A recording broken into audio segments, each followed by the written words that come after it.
My name is Sinead Mackin and I'm an application manager for supply chain applications in the IT section in Novartis.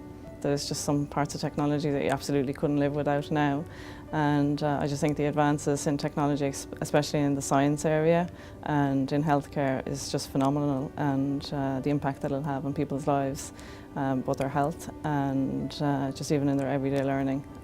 When I was in college, I was actually asked to teach an adult education class in one of the schools in Limerick. So I used to teach it to adults, so maybe they would have been like ranging from, I don't know, 30s or 40s up to 60s in some instances.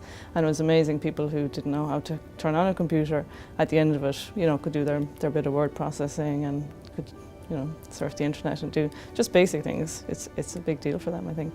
My mum worked full time, so I think she kind of instilled a very hard-working ethos in all of us, and I think because I was the youngest as well, you kind of had to do a lot more. So at a young age I would have been, cooking dinners and getting fires ready and things like that, because I would have been first home.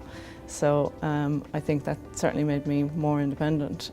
My nephew, he's 8 now, and he's cerebral palsy, and he couldn't walk up to a couple of years ago. He went for an operation in America. I think just to see him, the transition that he's made, now he can walk independently, and it's made a huge difference to his life, but it was down to him working very hard and putting a lot of effort in physio. And a friend of mine said we could do a marathon for Dylan, and I said, stop, I couldn't run like from one side of the road to the other. And she said we could walk it. So I said, okay, yeah, I could walk it. And I trained to walk it, and then in training to walk it I started to run it. A friend of ours in America had this company where they do fundraising for cerebral palsy as well, and their slogan is, I run because I can. And when I get tired, I think of people with cerebral palsy who can't, and I run a little bit harder.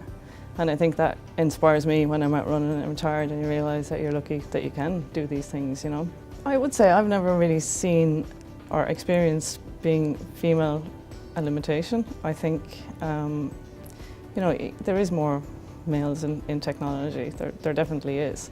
But I don't think it's a limitation. I think there's the same opportunity there for everyone if you're willing to work hard, and